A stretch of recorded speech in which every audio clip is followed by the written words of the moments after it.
आज आपको बताएंगे कि भारत में एग्रीकल्चर से रिलेटेड अर्थात कृषि से संबंधित जो भी क्रांति हुई उसके बारे में बताएंगे।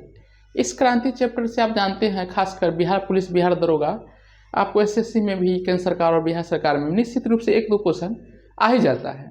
तो आज हम प्रयास किए हैं कि जितना मटेरियल हो वो एक ही जगह आपको मिल जाएगा, निश्चित रूप से परीक्षा में आपको मिल जाएगा इससे क्वेश्चन आपको देखने को। तो चलते हैं हम भारत की प्रमुख कृषि क्रांति में से फर्स्ट क्रांति हम चलते हैं, जो लिखा हुआ है यहाँ पर पीली क्रांति, जिसको पित्त क्रांति भी कहते हैं। घुमा के क्वेश्चन पूछ देता है। तो पीली क्रांति सब पढ़े रहता है, वहीं पर एक वर्ड चेंज करके सिनोनिम डाल लिया कि पित्त क्रांति किसे कहते, तो लोग नहीं समझते हैं। तो पीली क्रांति का है, पित्त क्रांति का है, अंग्रेजी तो आप जानते ही है, येलो रेवोल्यूशन, ठीक ना। ये सरसों के उत्पादन से खासकर एक चीज को करके, मतलब एक फसल को इंडिकेट करता है सरसों के, तो उसके उत्पादन से संबंधित है कि जब उसके उत्पादन में आशातीत बढ़ोतरी हुई, ऐसे ही क्रांति को नाम दिया गया पीली क्रांति। आपका सरसों से एम.भी. राव, इसके फादर कहा जाता है पीली क्रांति का एम.भी. राव, याद रखिए, आपको भी पूछ देता है क्वेश्चन में कि इसके फादर कौन थे पीली क्रांति के।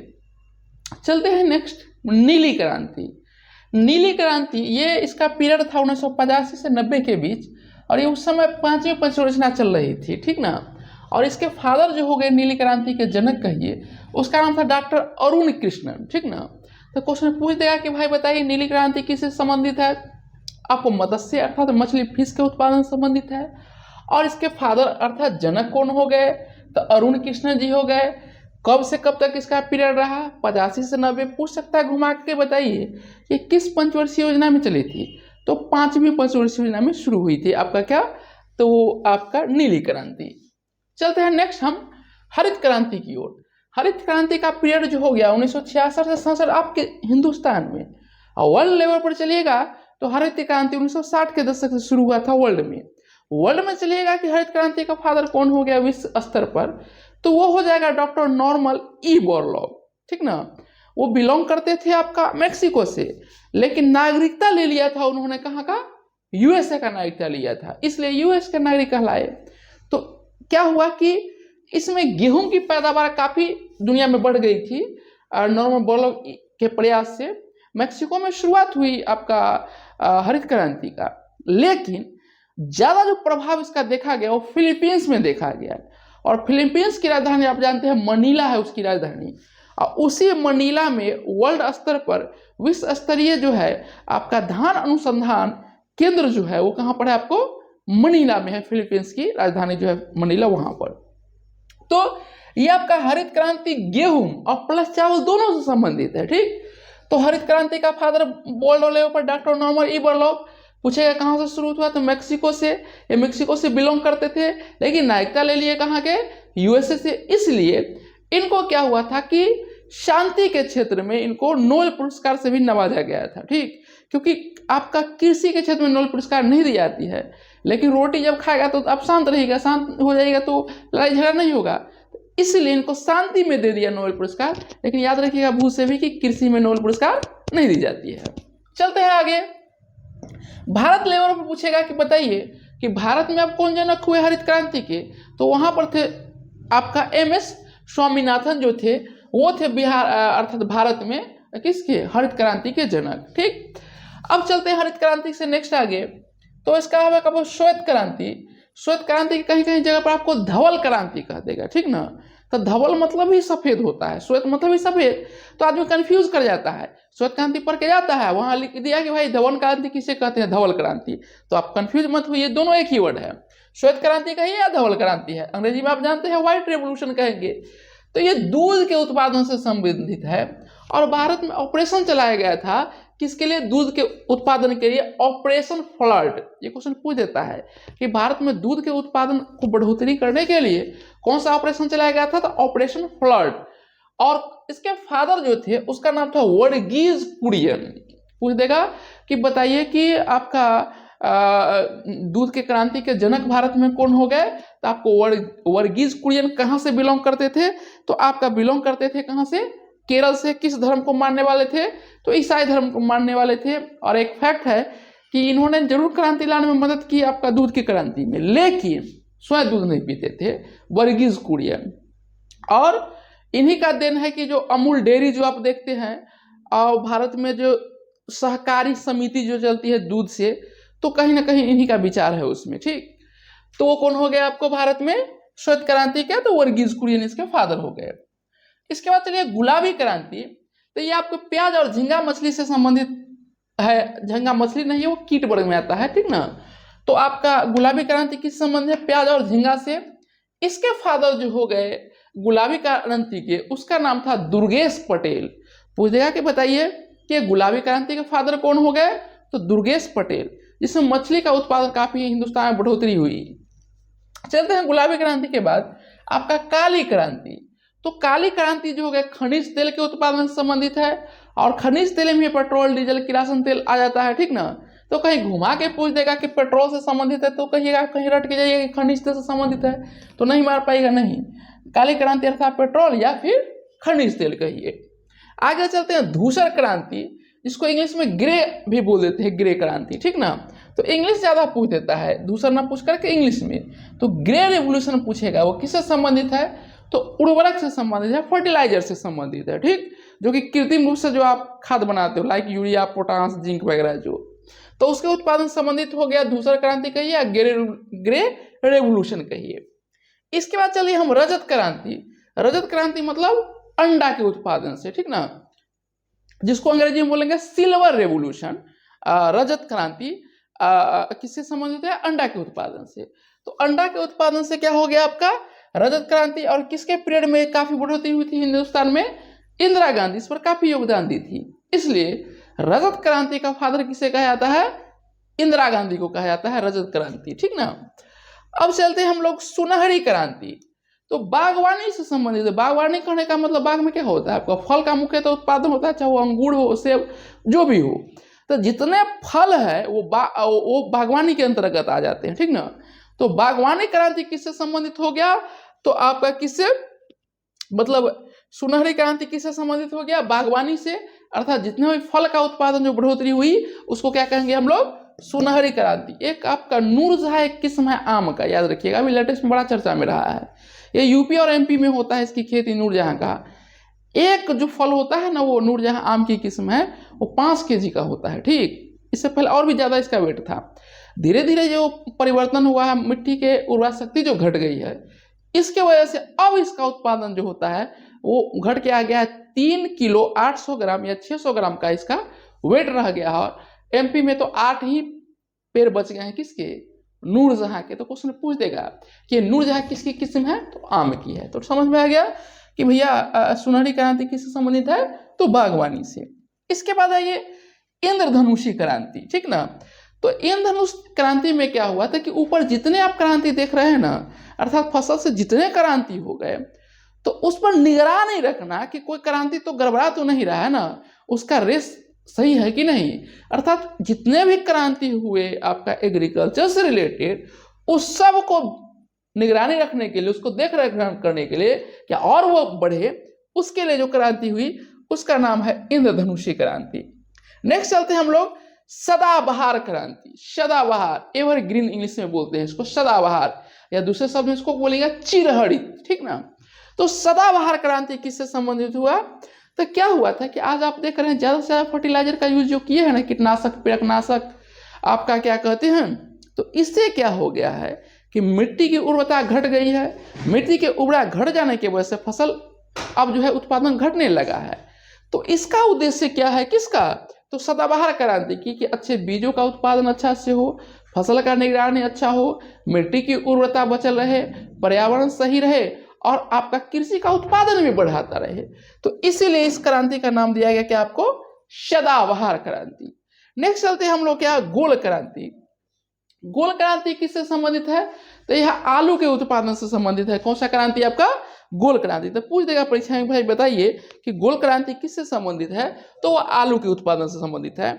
और इस गोल क्रांति के भी फादर का नाम है स्वामीनाथन जी। पूछेगा कि गोल क्रांति के फादर कौन हो गया, तो स्वामीनाथन। इसके बाद ये गोल क्रांति के बाद मीठी क्रांति। मीठी आप शहद खाइएगा तो देखते हैं मीठा लगता है, मुख्यतः शहद ऐसे 100+ उसका वैरायटी है, किस्म है, लेकिन ज्यादातर शहद मीठा लगता है। तो मीठी क्रांति किससे संबंध हो गया, शहद से कहिए, शहद का ही दूसरा नाम मधु है, हनी कहिए, ठीक ना। तो उससे संबंधित क्या हो गया आपका मीठी क्रांति। इसके अलावा आपको लाल क्रांति। लाल आप देखते हैं टमाटर का भी कलर लाल होता है और किसी भी जानवर का मांस का कलर क्या होता है आपका लाल होता है। तो लाल क्रांति किससे संबंधित हो गया आपका तो मांस उत्पादन से और टमाटर उत्पादन से। और जानते हैं यूपी जो है भारत में वो सबसे बड़ा मांस का उत्पादक है आपका यूपी, ठीक ना। अब पूरी दुनिया में भैंस का मांस का सबसे बड़ा निर्यातक देश वो आपका भारत है। अब चलिए मीठी क्रांति के बाद चलते हैं हम लोग, लाल क्रांति हो गया मांस से। और लाल क्रांति का फादर पूछ देगा कौन है भारत में, तो उसका नाम है विशाल तिवारी, अर्थात जनक कौन है लाल क्रांति का, तो उसका नाम है विशाल तिवारी। अब चलते हैं हम आगे, उसका नाम है खाकी क्रांति। ये बड़ा अभी चर्चा में है खाकी क्रांति। तो कपड़ा नहीं कहिए उसको, खाकी चमड़ा, वो स्किन। तो खाकी क्रांति जो संबंधित है, जैसे आपका जानते हैं कि सभी जानवर को खाल से बहुत सारा प्रोडक्ट तैयार होता है, तो उसकी गुणवत्ता को कैसे बढ़ाया जाए, उसका कैसे निर्यात किया जाए, कैसे उसके उत्पादन को बढ़ाया जाए, उसी से संबंधित क्रांति का नाम है खाकी क्रांति। इसके बाद आइए सूर्योदय क्रांति। सूर्योदय क्रांति तो जानते हैं बल्ब जब बलता है तो रात क्या होता है उजाला में कन्वर्ट हो जाता है, ठीक ना। सूरज की रोशनी भी आती है तो क्या होता है दिन हो जाता है। तो इस तरह से याद रखिए कि इलेक्ट्रॉनिक क्रांति किससे संबंधित हो गया, मतलब सूर्योदय क्रांति किससे संबंधित हो गया, तो इलेक्ट्रॉनिक उद्योग का जो बढ़ावा हो रहा है हिंदुस्तान में, तो उसी से संबंधित क्रांति का नाम क्या है आपका सूर्योदय क्रांति। इसके बाद है सेफ्रॉन क्रांति। सेफ्रॉन क्रांति जो संबंधित है वो है बांस के उत्पादन से संबंधित। एक जीके ही पूछ देगा कि वो बांस जान लीजिए घास कुल में आता है बांस, ठीक ना। तो घास कुल का कौन सा पौधा है जो सबसे तेज गति से बढ़ता है, तो उसका क्या नाम है आपका, तो बांस है। और इससे संबंधित क्रांति का क्या नाम है, तो सेफ्रॉन क्रांति। नेक्स्ट चलते हैं हम लोग बादामी क्रांति। बादामी क्रांति तो मसाला के अंतर्गत ही आप जो आप अपने सब्जी में डालते हैं वो जीरा, धनिया, मरीच, आपको सौंफ, ठीक ना, हल्दी, तो ये सब उत्पादन में बढ़ोतरी हो, इसके लिए क्या कहा गया, बादामी क्रांति संबंधित है। किसके उत्पादन से, मसाला के उत्पादन से। मसाला का घर आपका राज्य कहा जाता है केरल को। और आज भी भारत 30% से प्लस वर्ल्ड में हिस्सेदारी है किसके उत्पादन में, मसाला के उत्पादन में और उसके निर्यात में भी। तो पूछ देगा बादामी क्रांति किससे संबंधित है, तो मसाला के उत्पादन से। नेक्स्ट आइए अमृत क्रांति, ठीक ना। तो अमृत क्रांति किससे संबंधित है, नदियों के जोड़ों से संबंधित है। मतलब जान लीजिए हिंदुस्तान में बहुत सारी नदियां हैं, कोई नदी सूखा रहता है, कोई नदी बाढ़ से ही प्रभावित रहता है। जैसे अपने बिहार में देख लीजिए ना, उत्तर बिहार बाढ़ से प्रभावित रहेगा तो दक्षिण बिहार सूखा से प्रभावित रहेगा। तो सरकार ने योजना शुरू की कि सारे नदी को एक दूसरे से जोड़ दिया जाए तो सब सम्मिलित रहेगा, और वो जो कहीं बंगाल की खाड़ी में या अरब सागर में जाके गिर जाती है वो बर्बादी ना हो और उसी पानी से सिंचाई वगैरह सब हो। तो इसीलिए कि तो उसने क्रांति चलाई जिसका नाम रख दिया उसने अमृत क्रांति, नदियों को जोड़ने से। लेकिन इसका नुकसान क्या होगा कि अगर एक दूषित नदी है तो वो दूसरी नदी में जुड़े सबको दूषित कर देगी। और जान लीजिए हर एक नदी में जो सूक्ष्म जीव रहते हैं या जो जीव रहते हैं उनका क्वालिटी अलग अलग है, तो सब में जब मिल जाएंगे तो उसका क्वालिटी हो सकता है जैव विविधता पर भी बड़ा नुकसान होने वाला है, ठीक। तो सरकार चला दिया लेकिन इसका साइड इफेक्ट नहीं पता है। तो चलते हैं हम लोग अमृत क्रांति, नदी जोड़ने से। इसके बाद आइए गंगा क्रांति एक होती है, गंगा क्रांति। गंगा क्रांति क्या है कि हिंदुस्तान में नीचे से ऊपर तक भ्रष्टाचार फैला हुआ है, ठीक। फिर भी हिंदुस्तान ग्रोथ कराता है। आपको जज के नीचे देखते हैं ना, वो पेशकार साहब ले लेते हैं पैसा, ठीक, और जज साहब को दिखाई नहीं देता है, ठीक। तो इस तरह से हिंदुस्तान में नीचे से ऊपर धंधा चल रहा है भ्रष्टाचार का, फिर भी विकास हो रहा है। तो उस भ्रष्टाचार को खत्म करने के लिए एक क्रांति चलाई गई है, उस क्रांति का नाम है गंगा क्रांति। तो पूछ देगा क्वेश्चन में, भाई बताइए गंगा क्रांति किससे संबंधित है, तो भ्रष्टाचार को रोकने के खिलाफ जो क्रांति की गई है उसका नाम है गंगा क्रांति। इसके बाद आइए रजत क्रांति, एक बार हम आपको बता चुके हैं। अब ये कृष्ण क्रांति, ठीक ना। तो बायोडीजल के उत्पादन से संबंधित क्रांति का नाम है कृष्ण क्रांति। बायोडीजल एक पौधा का नाम है जेट्रोफा, जिसको हिंदी में रत्न जोत कहते हैं, ठीक ना। तो वो उसका फल होता है, उसी के फल के रस से आपको तैयार की जाती है एक डीजल, क्योंकि वो पेड़ से तैयार किया इसीलिए इसका नाम पड़ गया बायोडीजल। तो बायोडीजल किसके उत्पादन से संबंधित है, तो वो क्या बोलिएगा आपको, कृष्ण क्रांति किससे संबंधित है, बायोडीजल से। और याद रखिए केवल वो उसी से नहीं तैयार होगा बायोडीजल, आपको किससे, वो आपका रतन जो जेट्रोफा से। कोई भी वो अनाज भी हो, अगर उसमें रस है या और कोई फल उसमें से रस है ना, उस रस से तैयार किया जा सकता है बायोडीजल, लेकिन वो सस्ता सुविधा पड़ता है वो प्लांट, इसलिए उसी से मुख्यतः तैयार किया जाता है। ये बहुत ही हेडेड क्वेश्चन है कि आप भाई बताइए कि कृष्ण क्रांति किससे संबंधित है, बायोडीजल। रेलवे में कितना बार पूछा, इसका कोई लेखा जोखा नहीं है इस क्वेश्चन का। इसके बाद आइए आप स्लेटी क्रांति। स्लेटी क्रांति जो है आपको सीमेंट से संबंधित है। पूछेगा कि स्लेटी क्रांति किससे संबंधित है, तो क्या बोलेगा, सीमेंट से है। स्लेटी क्रांति सीमेंट से। और आपको जो हम बताए कि ये सदाबहार क्रांति एग्रीकल्चर के उत्पादन से संबंधित है। और एक और चीज देता है इससे सदाबहार क्रांति में कि जैव तकनीकी, बायो टेक्नोलॉजी। तो बायोटेक्नोलॉजी में नहीं देख रहे हैं, अभी जीएमओ आपको आ गया, जेनेटिकली मॉडिफाइड फूड आ गया, ठीक ना, जिसमें आपने देखा कि जीएमओ में पहला जीएमओ यहाँ पर दिया था कपास का, अब भारत सरकार ने अलाउ कर दिया किसको, सरसों का भी खेती का उत्पादन करे। तो ऐसा ऐसा टेक्नोलॉजी लाया जा रहा है कि इसमें पैदावार काफी बढ़े, ठीक ना। तो ऐसे क्रांति को लिए भी किससे संबंधित है, सदाबहार क्रांति भी जैव टेक्नोलॉजी को बढ़ावा देने से संबंधित है।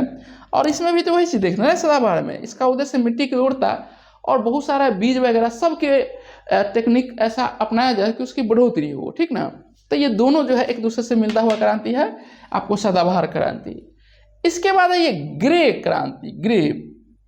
तो इससे पहले भी आपने देखा ग्रे जो धूसर क्रांति, ग्रे उर्वरक से, और ग्रे एक बार फिर देख लीजिए कि ग्रे क्रांति किससे है, उर्वरक। ये भी क्वेश्चन खूब पूछा जाता है परीक्षा में कि बताइए ग्रे क्रांति किससे संबंधित है, उर्वरक से, बहुत बार पूछ दिया है ये।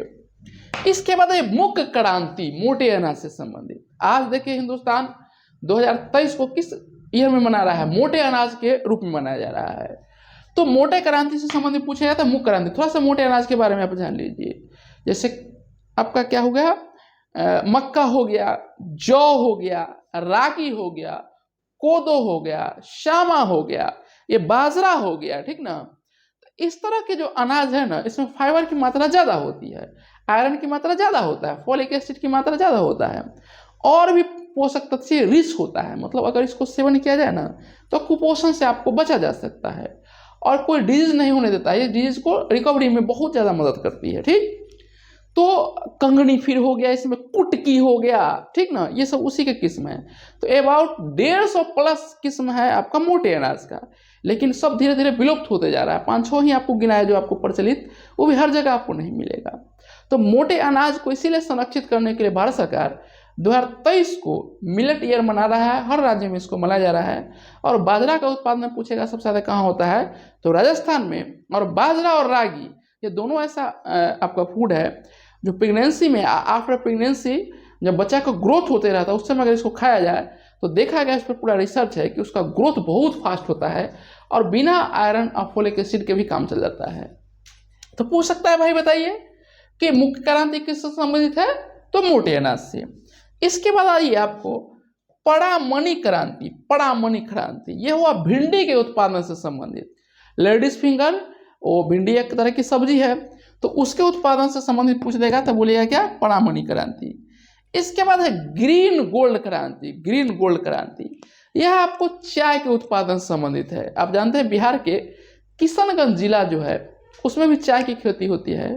और क्या होती है, वो जो होती है खाने वाला अनानास, इसकी खेती होती है किशनगंज में। याद रखिएगा, ये क्वेश्चन खूब पूछ देता है कि बिहार में किस जिले में आपका किसकी खेती होती है, अनानास प्लस चाय की, तो किशनगंज में। तो चाय के उत्पादन से संबंधित पूछ देगा, क्रांति का नाम है तो ग्रीन गोल्ड क्रांति, ठीक ना। इसके बाद आइए खाद्य श्रृंखला क्रांति। क्या नाम है आपको, खाद्य श्रृंखला क्रांति। इसमें क्या हुआ है, भारत सरकार ने कहा कि कृषकों की आय जो हम काफी दोगुना करेंगे। कब तक, 2020 तक। तो पूछ देगा कि खाद्य श्रृंखला क्रांति किससे संबंधित है, तो कृषकों की आय वृद्धि से संबंधित है। कब तक रखा गया भारत सरकार कि उसका हम दोगुना रखे, तो 2020 तक। आपका ईयर अभी कब चला है, 2023 तक। तो सर्वे करवाया कि नहीं, दोगुना हुआ है कि नहीं, वो आप लोग आप पता करिएगा, ठीक। तो ये मुख्यतः क्रांतियां हैं। इसमें थोड़ा सा आप जान लीजिए किसके बारे में, तो हरित क्रांति में और थोड़ा सा कुछ फैक्ट। जो गेहूं का उत्पादन जो बढ़ा पूरा दुनिया में, ठीक ना, तो ऐसा नहीं था कि दूसरे फसल को बढ़ाया कि नहीं बढ़ाया जा सकता था। इसमें एक ग्लूटीन नामक प्रोटीन पाया जाता है गेहूं में। क्वेश्चन खूब पूछता है कि बताइए कि गेहूं में कौन सा प्रोटीन पाया जाता है, तो ग्लूटीन नामक प्रोटीन, जो हाइब्रिड वाला जो आया, ये संकर नस्ल का जो आपका गेहूं जो अभी जो आप देख रहे हैं वो गेहूं में।